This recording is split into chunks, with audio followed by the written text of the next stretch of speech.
Michael, are you all right? Dad, I need $25,000 tonight.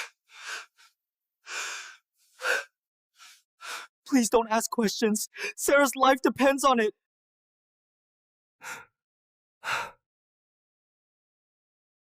The phone rang at 2:07 a.m.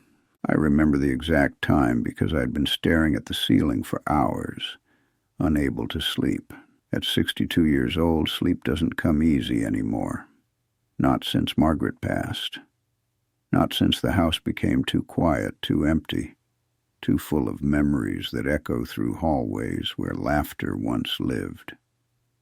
My name is Robert Chen, and for 34 years I served as a detective with the Boston Police Department. I've seen things that would turn your hair white overnight. I've held dying men in my arms, watched killers smile as they confessed, and learned to read lies in people's eyes like words on a page. I thought I had seen everything. I thought nothing could shock me anymore. I was wrong. When I saw my son's name illuminating the screen in the darkness of my bedroom, my first thought wasn't worry.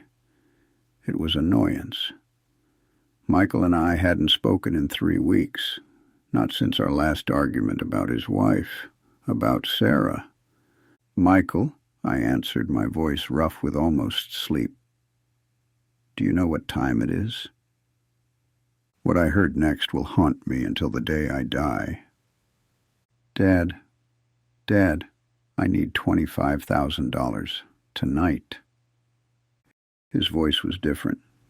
In 34 years, I had never heard my son sound like that. Michael was always the composed one, the one who graduated top of his class at Harvard Law, the one who never lost his cool in any courtroom. But this voice belonged to a terrified animal caught in a trap. "Michael, slow down. What's happening? Please don't ask questions." He was crying now. My son, the man who didn't shed a tear at his own mother's funeral, was sobbing into the phone. "Sarah's life depends on it. Please, Dad. I've never asked you for anything. Please." "Is someone there with you? Are you in danger? Talk to me, son." The line went dead. I sat there in the darkness, phone still pressed against my ear, listening to nothing. The rain was hammering against my window like it was trying to break through. My heart was pounding so hard I could feel it in my temples. $25,000. Tonight. Sarah's life depends on it. What had my son gotten himself into? I tried calling back. Once, twice, 10 times. Each call went straight to voicemail. Michael's calm, professional voice telling me to leave a message. The contrast between that recording and the desperate man who had just called me was sickening. I got out of bed and did what I always do when I can't think straight. I made coffee. Strong, black, bitter. The kind Margaret always said would kill me faster than any criminal ever could. As I stood in my kitchen at 2:30 in the morning, watching the coffee drip slowly into the pot, I thought about the last 6 months, about how everything had changed when Sarah walked into our lives. And I realized, with a cold certainty that settled into my bones, that I had seen this coming. I had seen the warning signs, the red flags, the little things that didn't add up. But I had ignored them because I wanted my son to be happy. That was my first mistake. It was a warm Saturday in late spring when Michael first mentioned her name. We were sitting on my back porch, a rare occurrence these days. Michael had driven down from the city specifically to see me, which should have been my first clue that something was different. My son loved me, I never doubted that. But he was a busy man.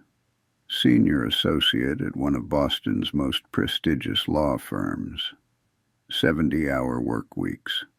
Corner office with a view of the harbor. He didn't make the 2-hour drive to my quiet suburban home unless there was a reason. I met someone, Dad. I looked up from the grill where I was flipping burgers. Margaret's recipe, the one with the secret seasoning she never told anyone but me. Michael was sitting in the old wicker chair, the one his mother used to love, and there was something in his eyes I hadn't seen in years. Hope. Someone. I tried to keep my voice casual. Michael's last relationship had ended badly. A fellow lawyer named Christine, who had decided her career was more important than building a life with my son. He had been alone for almost 4 years. Her name is Sarah Mitchell. The way he said her name like it was something precious, something fragile, it made my chest tight. Dad, she's incredible. How did you meet? She was a witness in one of my cases, a fraud investigation. She worked as an accountant at the company, but she wasn't involved. She was actually the one who discovered the discrepancies and reported them. He laughed, shaking his head. You should have seen her on the stand, Dad. The opposing counsel tried to tear her apart, but she didn't flinch. Not once. She had every document memorized, every number, every date. She destroyed their case. I handed him a beer and sat down across from him. Sounds impressive. She's more than impressive. Michael leaned forward, and I saw something I hadn't seen since he was a boy, telling me about his first crush in middle school. Pure, unguarded excitement. She's kind, Dad, and smart. God, she's smart. But not in that cold way, you know. She volunteers at a children's hospital on weekends. She rescues stray cats. He trailed off, embarrassed by his own enthusiasm. She sounds perfect, I said carefully. I know what you're thinking. Michael's jaw tightened. You think I'm moving too fast? You think I don't know what I'm doing? I didn't say that. You didn't have to. I know that look, Dad. It's the same look you gave me when I said I wanted to be a lawyer instead of a cop. The old wound, still fresh after all these years.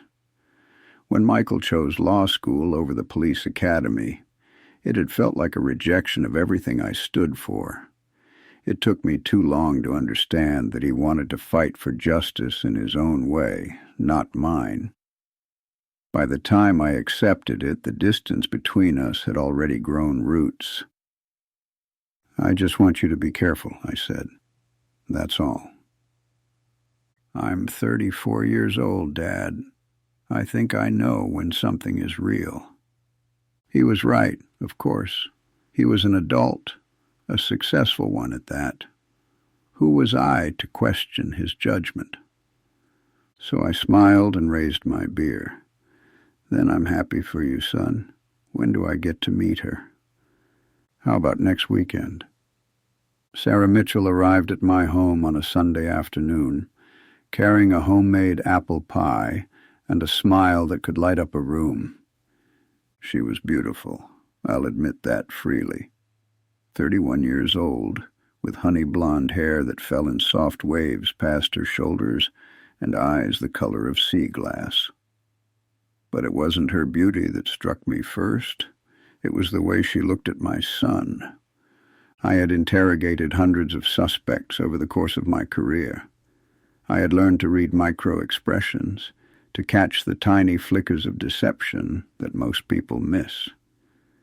When Sarah looked at Michael, I saw genuine affection, genuine warmth. Whatever else she might have been hiding, and everyone hides something, her feelings for my son appeared to be real. Mr. Chen, it's such an honor to meet you.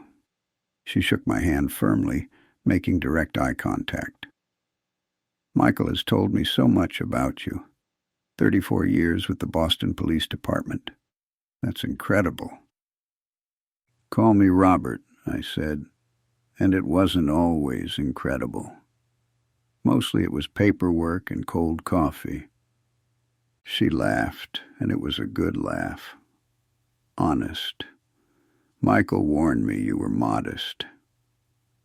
We sat in the living room, and Sarah asked about the photographs on the mantelpiece. Margaret on our wedding day, Michael as a baby, then as a gap-toothed kid in a Little League uniform, then as a serious young man in his graduation gown. The picture of me receiving my detective's shield, Margaret beaming beside me. "Your wife was beautiful," Sarah said softly, looking at the wedding photo. She was. I cleared my throat. Breast cancer, 3 years ago. I'm so sorry.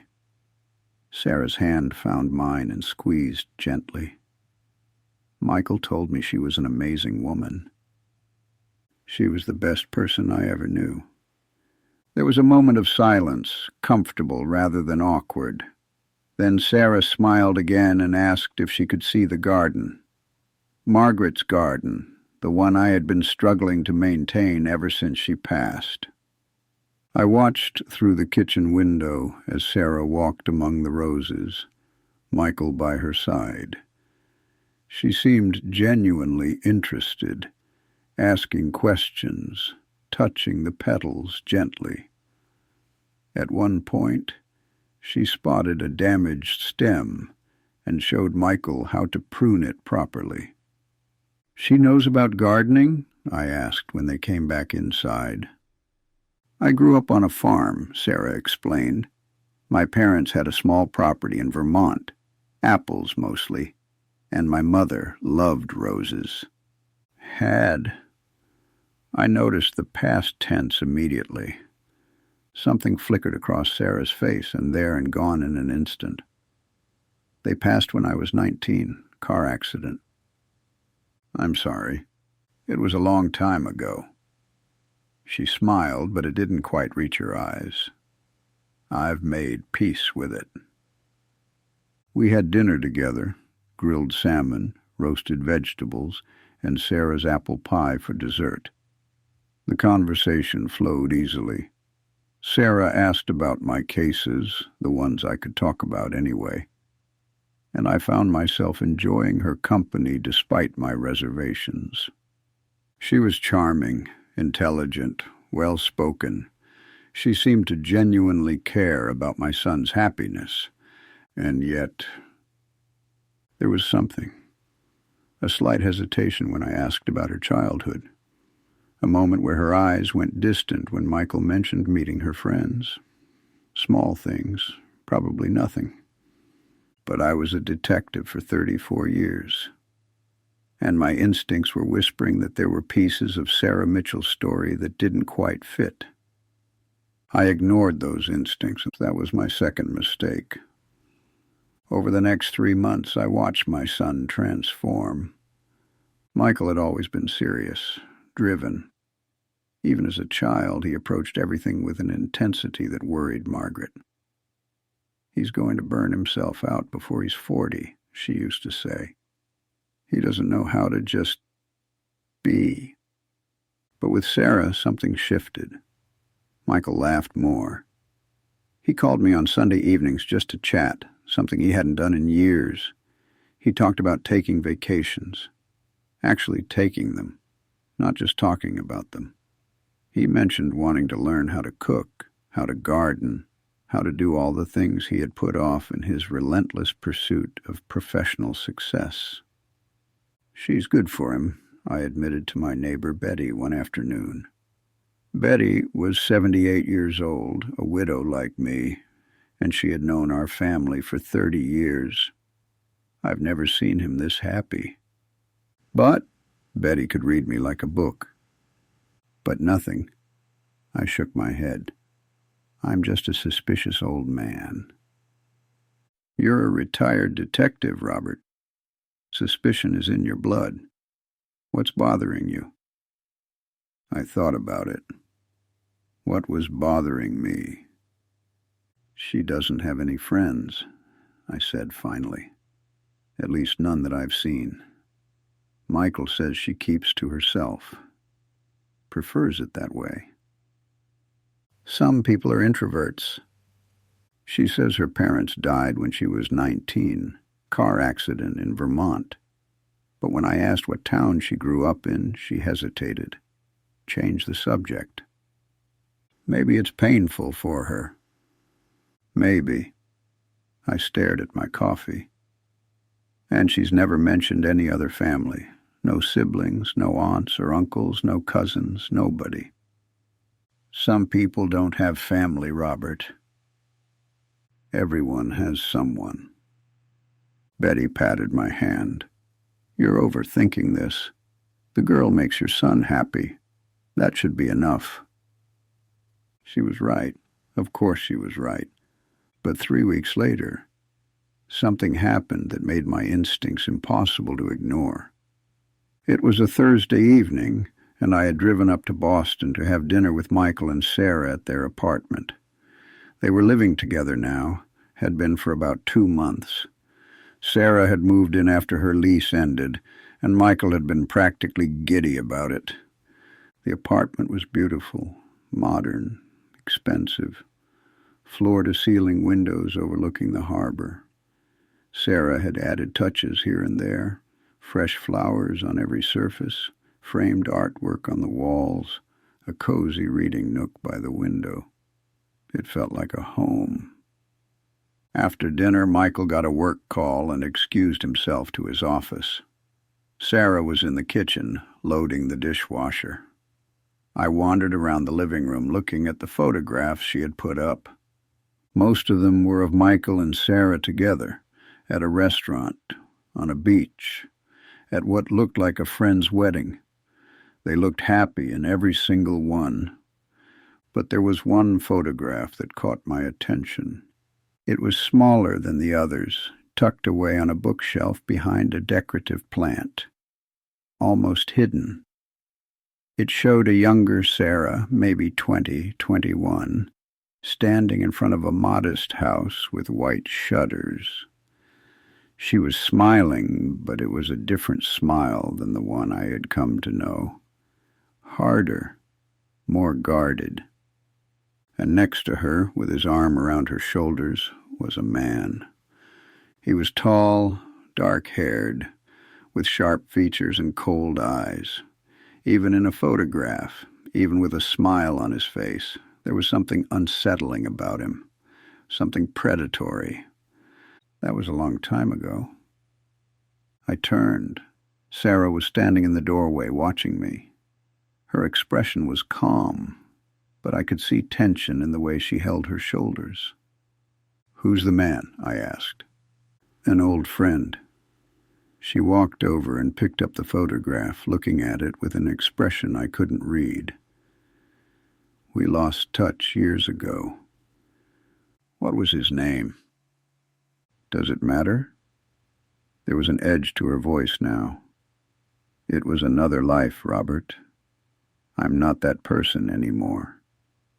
Before I could respond, Michael returned from his call.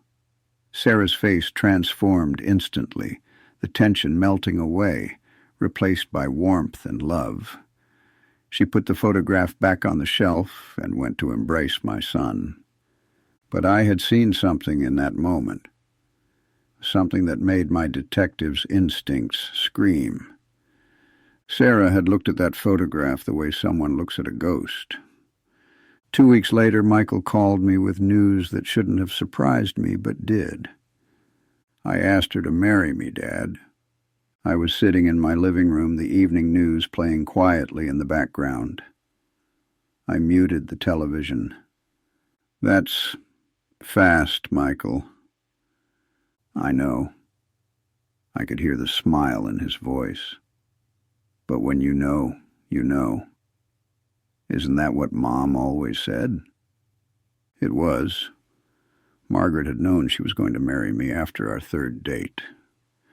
She used to tell that story at every anniversary dinner, laughing at my shocked expression when she'd announced it to her roommate that night. "What did she say?" I asked. "She said yes."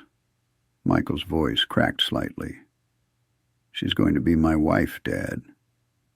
I closed my eyes. Congratulations, son. You don't sound happy. I am happy. And part of me was the part that wanted nothing more than to see my son build a life with someone who loved him. It's just a lot to process. I want you to be my best man.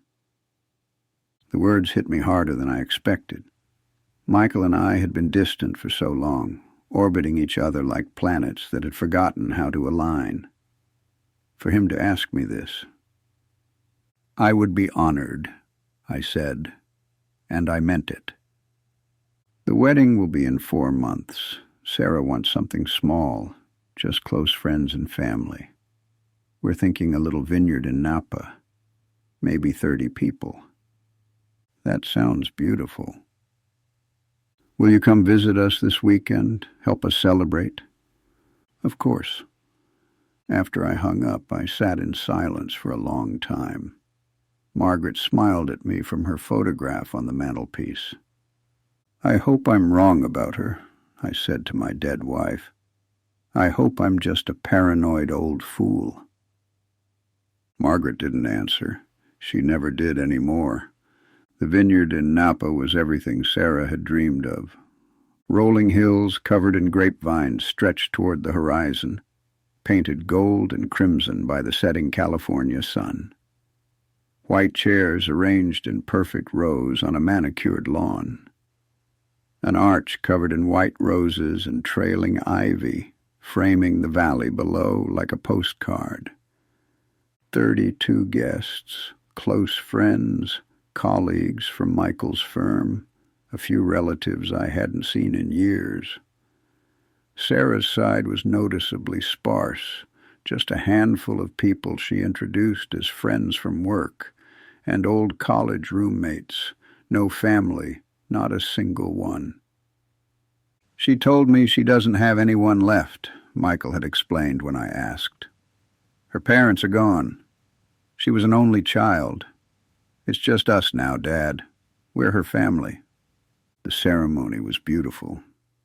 I stood beside my son as his best man, watching his face as Sarah walked down the aisle in a simple white dress that seemed to glow in the evening light. I had never seen him look at anyone the way he looked at her in that moment, like she was the answer to every question he had ever asked. When the officiant asked if anyone objected to this union, I felt the words rise in my throat like bile. I swallowed them down. What would I say? That I had a bad feeling? That something in my gut told me this woman was hiding something? I had no proof, nothing concrete, just the instincts of a paranoid old detective who couldn't let his son be happy. So I stayed silent. I now pronounce you husband and wife. Michael kissed his bride, and the small crowd erupted in applause. I clapped along with them, a smile fixed on my face like a mask. During the reception, I found myself at the bar, nursing a glass of whiskey I didn't really want. The sun had set, and the vineyard was lit by hundreds of string lights that made everything look like a fairy tale. Michael and Sarah were dancing, lost in each other, oblivious to the world. Beautiful ceremony, wasn't it? I turned to find a woman standing beside me. Late 30s, sharp features, dark hair pulled back in a severe bun. She was wearing a navy blue dress that looked expensive and carrying a glass of champagne she hadn't touched. It was, I agreed. I'm Robert, father of the groom. I know who you are, Mr. Chen. She smiled, but it didn't reach her eyes. I'm Jennifer Hayes. I work with Michael at the firm. Ah, yes, he's mentioned you. You're working on the Morrison case together, right? Something flickered across her face. Among other things. How long have you known my son? 6 years, since he joined the firm. She took a sip of her champagne, her eyes fixed on Michael and Sarah dancing. He's a good man. One of the best I've ever known. There was something in her voice, a wistfulness, a longing, that made me look at her more closely. "You care about him," I said. It wasn't a question. Jennifer's smile tightened. "Everyone at the firm cares about Michael." "That's not what I meant." She turned to face me, and for a moment her mask slipped. I saw pain there. Real, raw pain. "It doesn't matter what I feel, Mr. Chen. He chose her."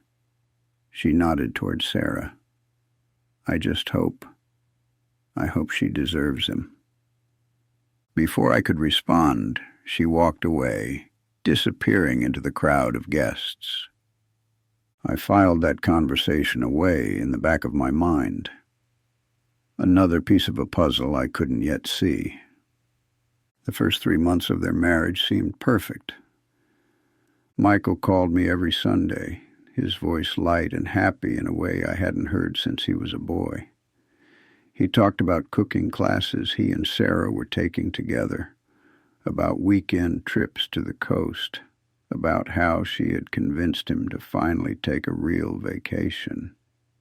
2 weeks in Italy, something he had dreamed about for years but never allowed himself. "She's changing me, Dad," he said during one of those calls. "In the best way. I used to think work was everything. But Sarah, she's teaching me that there's more to life." "I'm glad, son." "Are you?" There was a pause. "I know you have reservations about her. You've never said it directly, but I can tell." I chose my words carefully. "I just want you to be happy, Michael. That's all I've ever wanted." "I am happy. Happier than I've ever been." I wanted to believe him. I really did. But then the calls started changing. It was subtle at first. Michael would sound tired, distracted. He'd cut our conversations short, saying Sarah needed him for something. He stopped talking about vacations and cooking classes. When I asked how things were going, his answers became vague. "Fine. Good.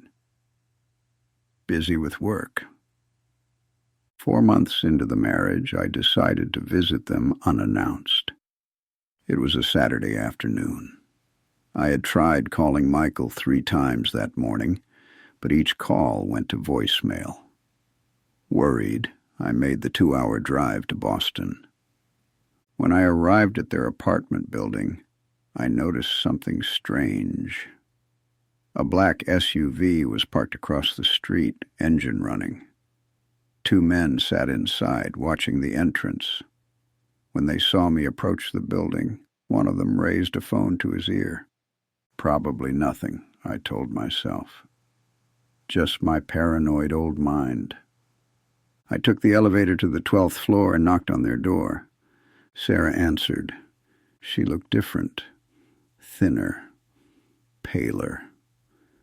There were dark circles under her eyes that makeup couldn't quite hide. When she saw me, her face went through a rapid series of emotions, surprise, fear, and then a forced smile that made my blood run cold. "Robert, what a surprise." She stepped aside to let me in. "Michael didn't mention you were coming." "He didn't know. I tried calling, but—" "Oh, he's been so busy with work. You know how it is." She laughed, but it sounded hollow. "Can I get you something to drink?" "Where's Michael?" "He had to go into the office, emergency with a case." Sarah walked toward the kitchen, her movements jerky, almost frantic. "He should be back in a few hours." I looked around the apartment. Something was different. The fresh flowers that Sarah always kept on every surface were gone. The cozy touches, the warmth, it had faded. The place felt cold, sterile. "Sarah." I kept my voice gentle. "Is everything okay?" She froze, her back to me. "Everything's fine, Robert. You can talk to me if something's wrong." "Nothing's wrong." She turned, and I saw tears glistening in her eyes. "I'm just tired. The new job has been demanding, and Michael's been working so much, and I just—" She broke off, pressing a hand to her mouth. "Sarah, what's going on?" The tears spilled over. I can't talk about it. Please, Robert, just please don't ask." Before I could press further, the front door opened. Michael walked in, and when he saw me, his face went white. "Dad, what are you doing here?" "I was worried. You haven't been returning my calls." Michael's eyes darted to Sarah, who was hastily wiping her tears. Something passed between them, a silent communication I couldn't interpret. "Sorry, Dad. Work's been crazy." He forced a smile. "But everything's fine, really." He was lying. I had interrogated enough suspects to know what a lie looked like. My son was lying to my face, and whatever truth he was hiding, it was eating him alive. "Michael—" "Actually, Dad, this isn't a great time." He walked to the door and held it open. "Sarah's not feeling well, and I have to get back to the office. Can we do dinner next week instead?" I wanted to argue.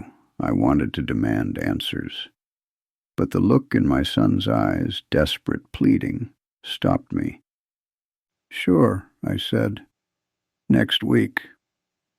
As I walked to the elevator, I glanced back. Michael was still standing in the doorway, watching me, and behind him, barely visible, Sarah was pressed against the wall, her face buried in her hands. Something was very, very wrong. I couldn't let it go.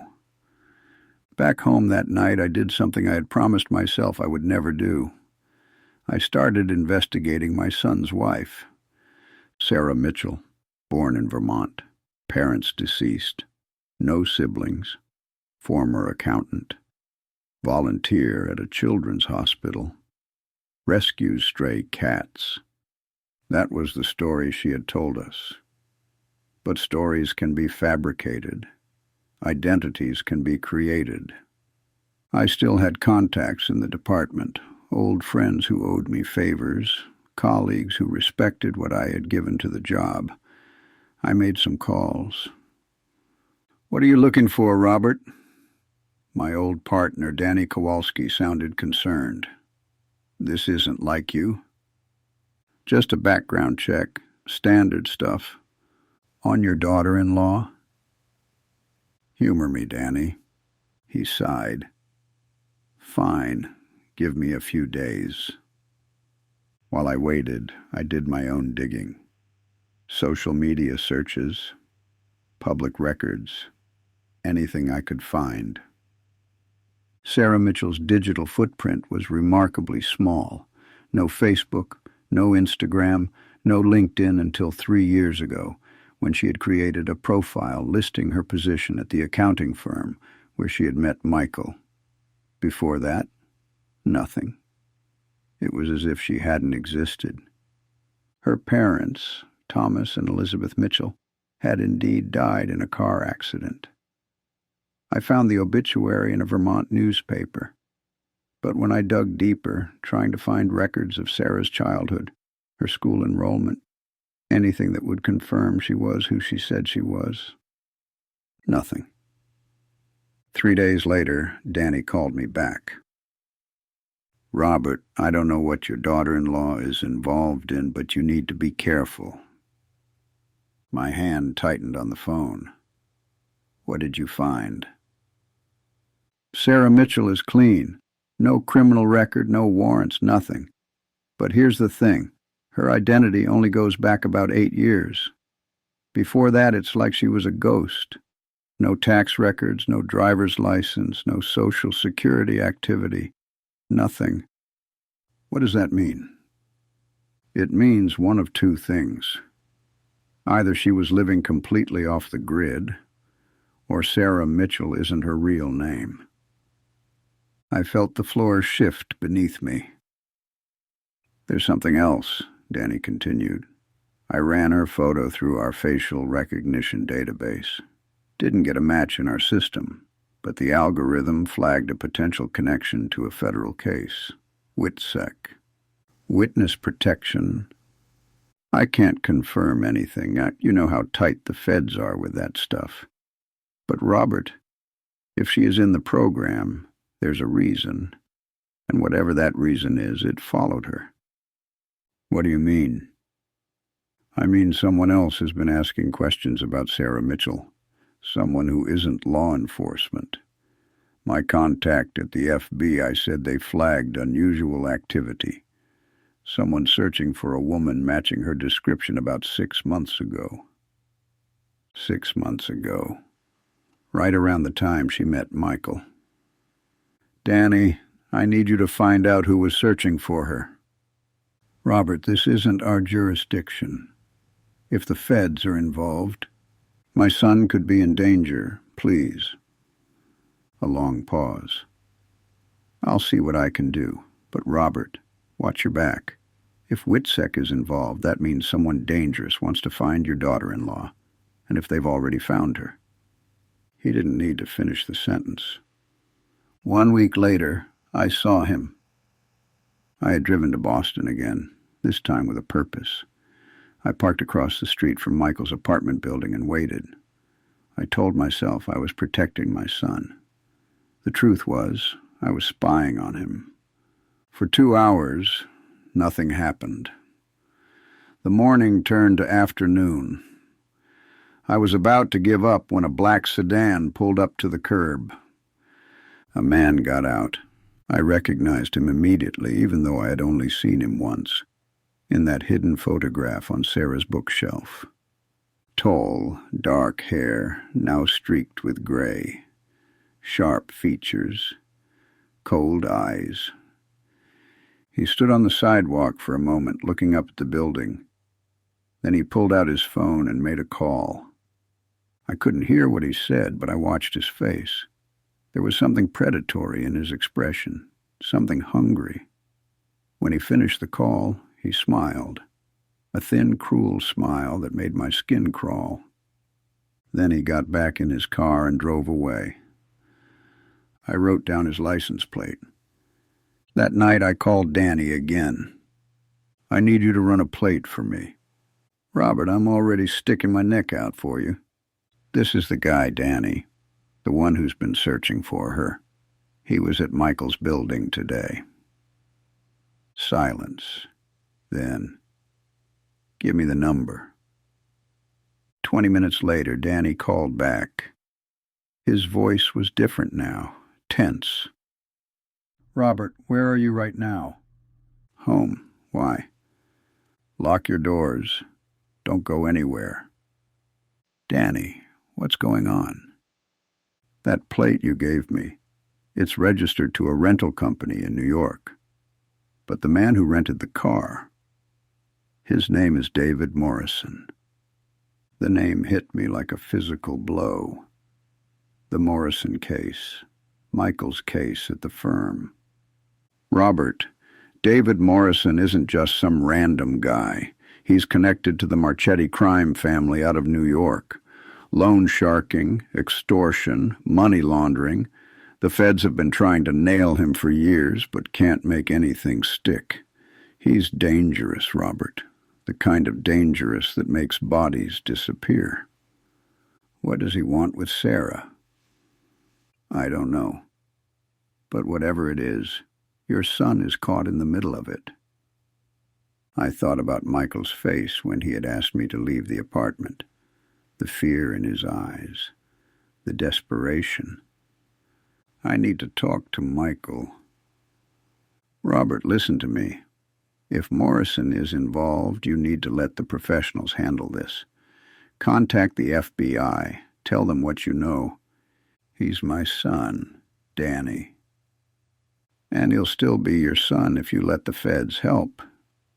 But if you go charging in there like you're still a detective, you might get him killed. And yourself. I knew he was right.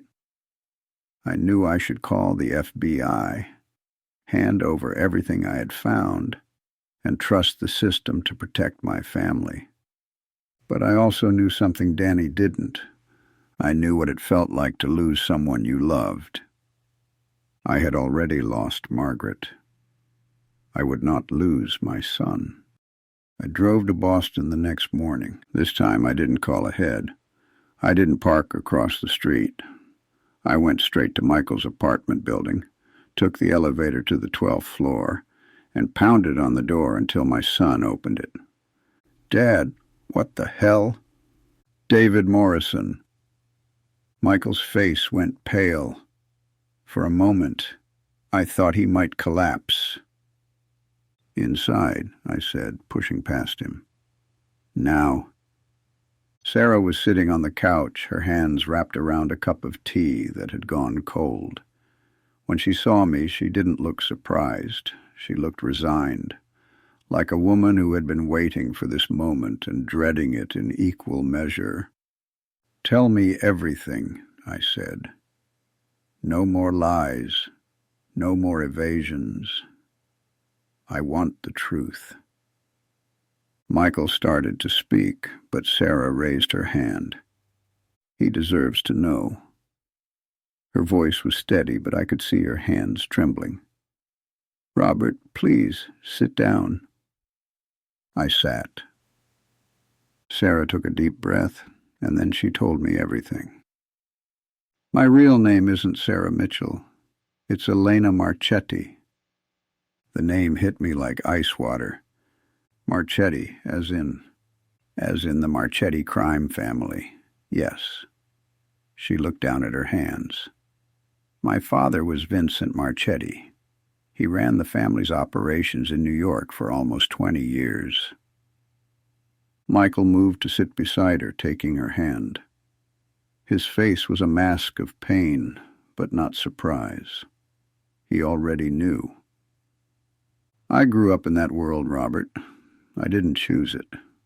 By the time I was old enough to understand what my family really did, I was already too deep to get out. Or so I thought." She paused, her eyes distant. "When I was 23, I discovered something. My father was planning to expand the family's operations into human trafficking. Women, girls, some of them barely teenagers." Her voice cracked. "I couldn't be a part of that. I couldn't look the other way anymore. So I went to the FBI. "You became an informant," I said. "I became a witness. I gave them everything. Names, dates, bank accounts, shipping routes. Enough to bring down half the organization." She smiled bitterly. "My own father went to prison because of me. He died there 2 years later. Heart attack. Some of my uncles are still serving time.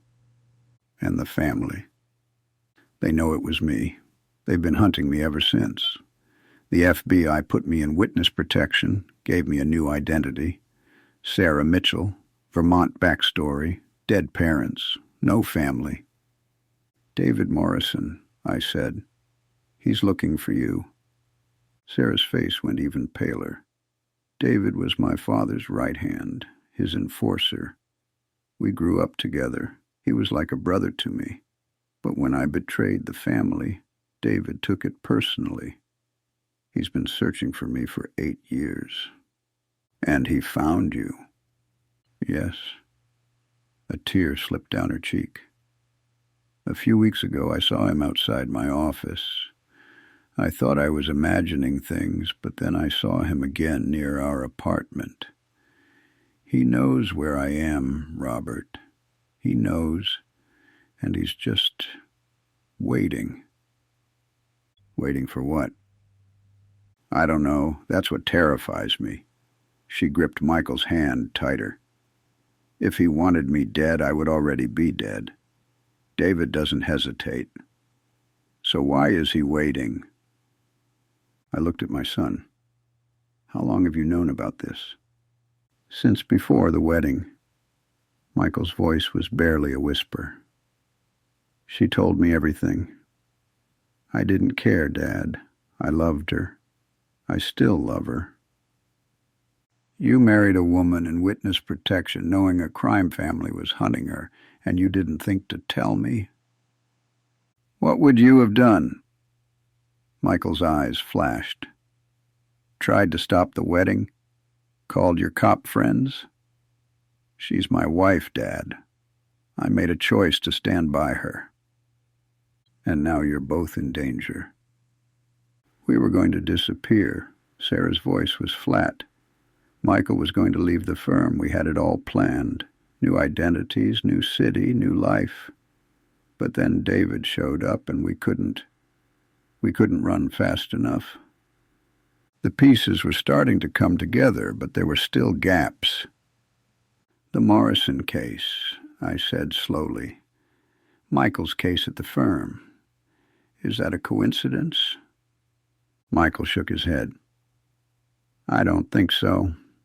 I think David pulled strings to make sure that case landed on my desk.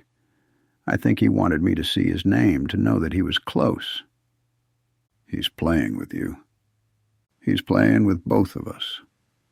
Sarah stood and walked to the window, staring out at the city below. David doesn't just want revenge. He wants me to suffer first. He wants me to know that everyone I love is in danger because of me. Then we go to the FBI. Tell them Morrison has found you. We already have. Michael's voice was heavy with defeat. They said they would increase surveillance. That was 2 weeks ago. We haven't heard anything since. I stood up, my detective's mind racing through possibilities. There has to be something, some way to stop him. There's nothing. Sarah turned to face me, and I saw something in her eyes I hadn't seen before. Acceptance. I've been running for 8 years, Robert. I'm tired. If David wants to end this, maybe I should let him. No. The word came from Michael and me at the same time. Sarah, listen to me. I walked over to her, placing my hands on her shoulders. I spent 34 years catching people like David Morrison. Men who think they're untouchable. They're not. Everyone makes mistakes. Everyone leaves a trail. Robert ... I'm not going to let him hurt my family. You are my family now, whether I was ready for it or not. And we are going to find a way out of this. For the first time since I had arrived, something like hope flickered in Sarah's eyes. How? I don't know yet, but we're going to figure it out, together. For the next 2 weeks, we planned. I moved into a hotel near Michael's apartment, refusing to leave them alone. Every morning I would sweep the building for signs of surveillance. Every evening I would check in with Danny for updates on Morrison's movements. But David Morrison had gone silent. No sightings, no phone calls, nothing. He's planning something, I told Michael one night. Men like Morrison don't just disappear. They wait for the perfect moment to strike. Maybe he gave up, Sarah said, though her voice held no conviction. He didn't give up. He's watching, waiting for us to let our guard down. I was right. The trap was sprung on a Tuesday night. Michael had gone back to work. He couldn't stay away forever without raising suspicions. Sarah was alone in the apartment for the first time in weeks. I was supposed to be watching from my car across the street, but Danny had called me with urgent news. He needed to see me in person. It was a mistake, the kind of mistake that haunts you forever. By the time I realized Danny's call had been a setup, his phone had been cloned, the voice a recording, I was already 40 minutes away from the apartment. I called Michael. No answer. I called Sarah. No answer. I drove back to Boston at 90 miles an hour, my heart pounding so hard I could barely breathe. When I arrived at the apartment, the door was open. Sarah was gone. Michael was unconscious on the floor, blood pooling from a gash on his head. I called 911, then cradled my son in my arms until the ambulance arrived. He woke up in the hospital 3 hours later. They took her, Dad. His voice was broken. 3 men. They had guns. I tried to fight them, but I know, son, I know. David was there. He said if I called the police, he would kill her slowly. He said I had to get $25,000 in cash and wait for his call. Why $25,000? He said it was symbolic. That's how much my mother-in-law, Sarah's mother, paid him to kill Sarah's father years ago, before the FBI got involved. Michael's eyes were wild with fear. It's a game to him, Dad. He's making us play by his rules. I understood then. David Morrison didn't want money. He wanted revenge. The $25,000 was just a way to make Michael and Sarah suffer before the end. When is he calling? Tonight, 2 a.m. I looked at the clock. It was 10 p.m., 4 hours to save Sarah's life. At exactly 2:07 a.m., Michael's phone rang. I was there beside him in my living room. Michael had checked himself out of the hospital against medical advice. His head was bandaged, his hands were shaking, but his eyes were determined. He answered the call on speaker. Michael. David Morrison's voice was smooth, almost pleasant. Do you have my money? I have it. Michael's voice cracked. Please, David, let her go. She's never done anything to you. She betrayed the family. She destroyed everything my father built. Everything I was supposed to inherit. The pleasantness vanished, replaced by cold rage. Do you know what it's like to watch your legacy crumble because of one woman's betrayal? She did the right thing. She's a rat. David's composure shattered. And rats need to be exterminated. I grabbed the phone from Michael's hand. Morrison, this is Robert Chen, Michael's father. Silence, then a low laugh. The retired detective. I wondered when you would get involved. I know who you are. I know what you've done. And I know you're not going to kill Sarah. Oh, and why is that? Because you're smarter than that. You kill a federal witness, the FBI will hunt you to the ends of the earth.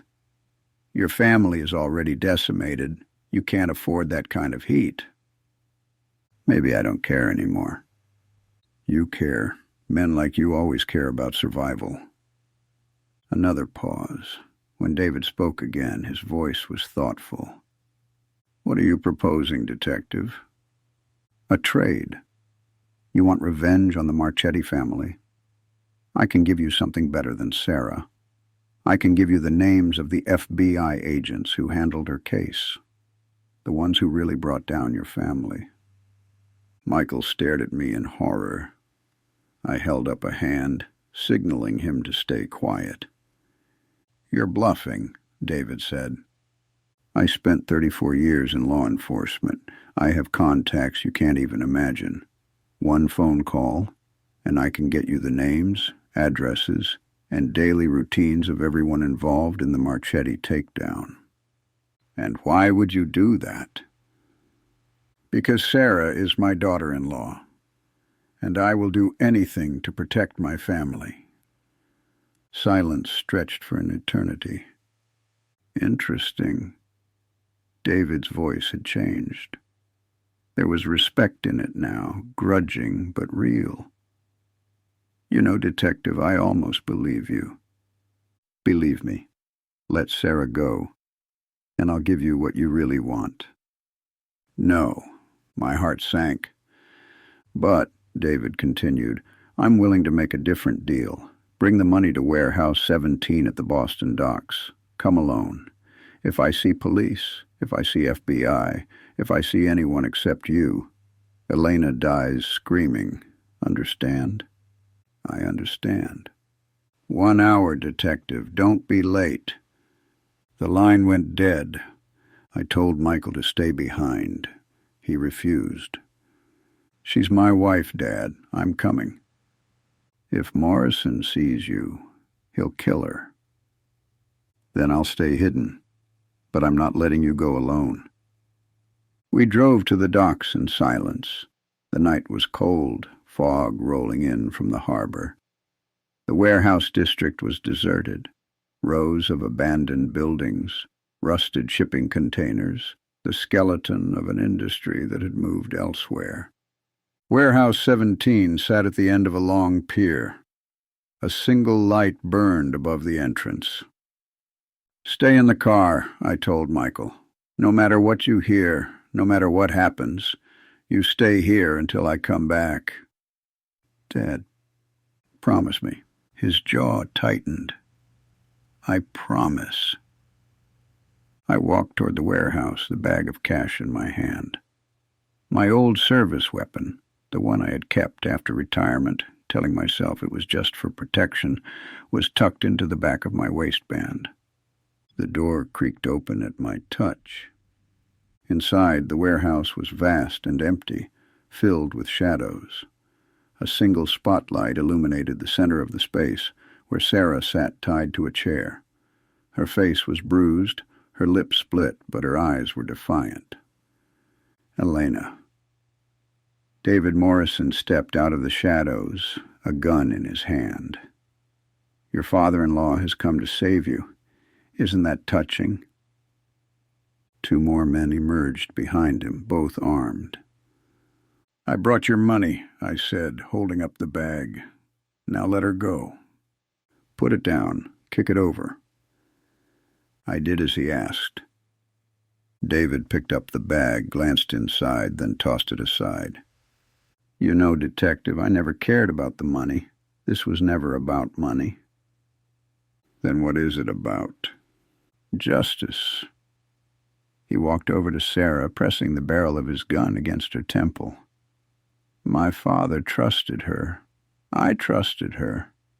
And she destroyed everything. Your father was a monster. He was going to traffic children. He was family.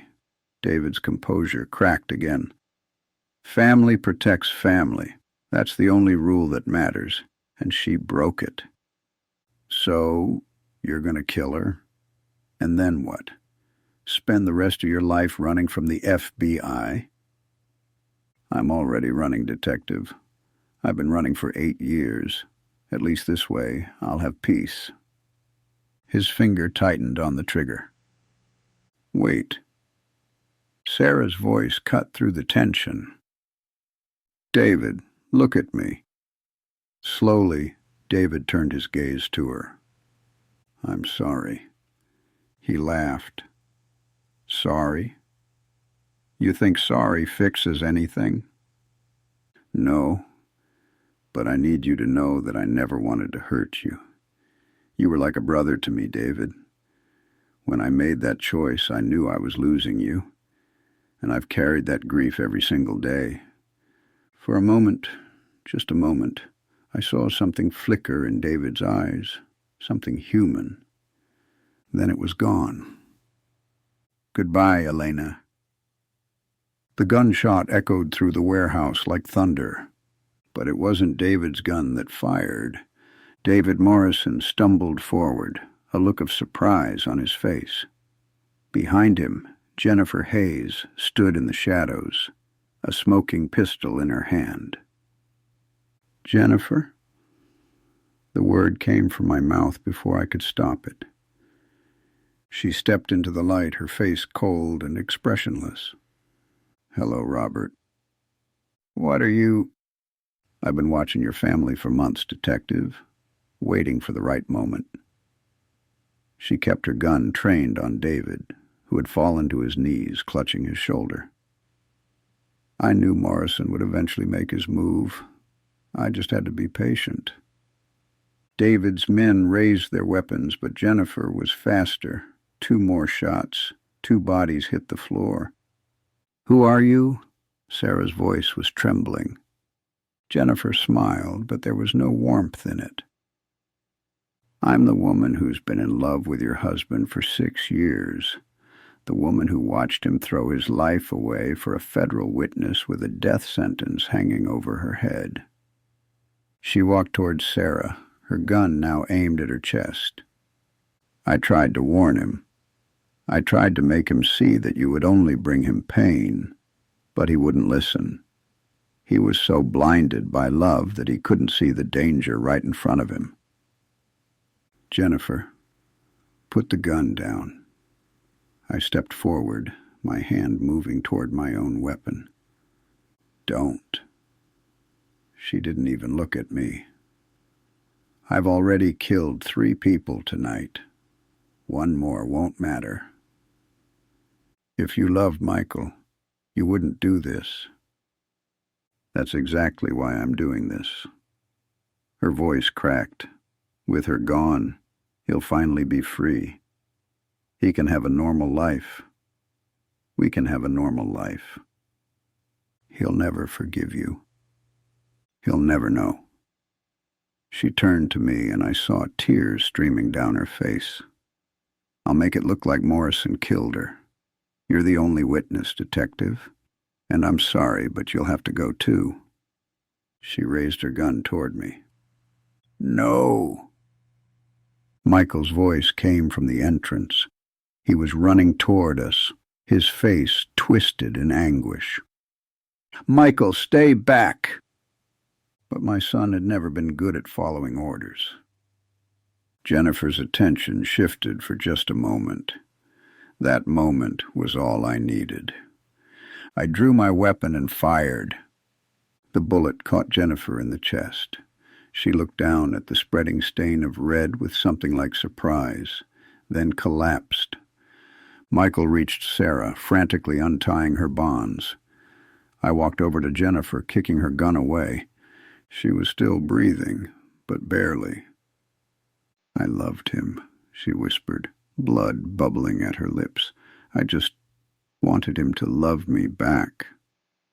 "Some things aren't meant to be forced," I said. She smiled a sad, broken smile. Tell him I'm sorry." Her eyes closed. The police arrived 20 minutes later. I had called Danny from the warehouse, giving him everything. The location, the bodies, the whole story. By dawn, the docks were swarming with FBI agents and local law enforcement. David Morrison survived his wound. He was arrested and later convicted on multiple charges, including kidnapping, assault, and conspiracy to commit murder. He would spend the rest of his life in federal prison. Jennifer Hayes died in the ambulance on the way to the hospital. When they searched her apartment, they found months of surveillance on our family. Photographs of Michael and Sarah, recordings of their phone calls, a journal detailing her obsession with my son and her growing hatred for Sarah. She had been planning this for a long time. She had been waiting for David Morrison to make his move, knowing that the chaos would give her the perfect cover. In the end, she had been the real threat all along. The weeks that followed were difficult. Michael took a leave of absence from the firm. Sarah, Elena, began the long process of rebuilding her identity. The FBI offered to relocate them again, but for the first time in 8 years, she said no. "I'm done running," she told me one evening, sitting on my back porch, watching the sun set over Margaret's garden. Whatever comes next, I want to face it as myself, as Elena. And what about Michael? She smiled, and it was the first genuine smile I had seen from her since the night at the warehouse. Michael says he fell in love with me, not my name. He says it doesn't matter what I call myself, as long as I stay with him. My son is a smart man. He learned from his father. We sat in comfortable silence for a while. Then Elena spoke again. I'm sorry, Robert, for bringing all of this into your family, for putting Michael in danger, for... Stop. I held up my hand. You didn't choose your family. You didn't choose the life you were born into. But you chose to do the right thing, even when it cost you everything. That's not something to apologize for. You didn't trust me at first. No, I admitted. I didn't. My instincts told me you were hiding something, and I was right. But being right isn't always the same as being good. I should have given you a chance to explain instead of assuming the worst. You were trying to protect your son, and you were trying to protect everyone. I reached out and took her hand. Margaret would have liked you. She always said I was too suspicious for my own good. Elena laughed, and this time it reached her eyes. I wish I could have met her. Me too. 6 months later, on a warm spring day, I stood in my backyard watching my son and his wife plant new roses in Margaret's garden. Elena, she had decided to keep the name Sarah for public use, but those closest to her knew her real name now, was laughing as Michael struggled with a particularly stubborn root. He was covered in dirt, cursing under his breath, but there was joy in his eyes. Need some help? I called out. We've got it, Dad. They didn't have it. The root was clearly winning. But I let them figure it out together, the way Margaret and I had figured out 1,000 small problems over the course of our marriage. Life was never going to be simple for them. Elena would always carry the weight of her past. The Marchetti name would always cast a shadow. But they had something stronger than any of that. They had each other, and they had me. My phone rang. I glanced at the screen. Danny Kowalski. Robert, you need to see the news. David Morrison was found dead in his cell this morning. Apparent suicide, but you and I both know better. The Marchetti family, tying up loose ends. Even from prison, even diminished. They hadn't forgotten. I looked at my son and his wife, still wrestling with that stubborn root, still laughing. Danny, I'm going to call you back. Robert ... I hung up and walked toward the garden. Need a third pair of hands? Michael looked up, surprised. Since when do you garden? Since your mother spent 30 years trying to teach me.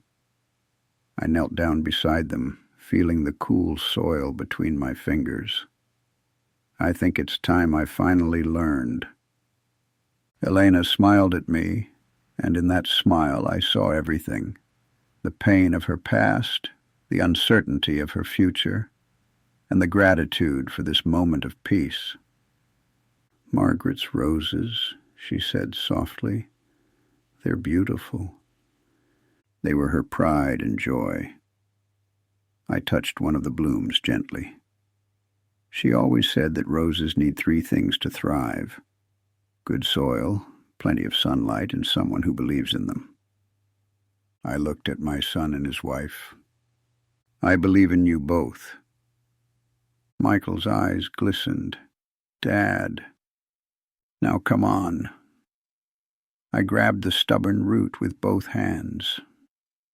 Let's show this thing who's boss. Sometimes late at night, I still think about that phone call. 2:07 a.m. My son's desperate voice, the terror, the desperation, the plea for help. In that moment, everything I thought I knew about my life had shattered. My quiet retirement, my careful distance from my son, my comfortable assumptions about who was dangerous and who was safe. All of it gone in an instant. But from that destruction, something new had grown.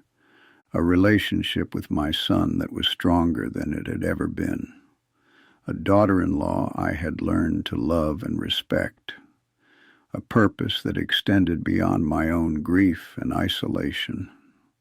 Margaret used to say that the worst moments of our lives are often the seeds of our greatest transformations.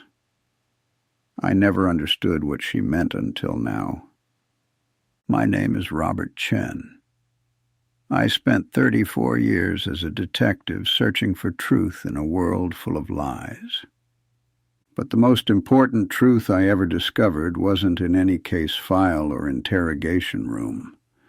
It was in a phone call at 2 a.m. on a rainy night. A call that reminded me that family isn't just about blood. It's about showing up when it matters most. It's about believing in people even when you have every reason not to. It's about love. Imperfect, complicated, terrifying love that refuses to let go. The phone rang at 2:07 a.m., and it changed everything.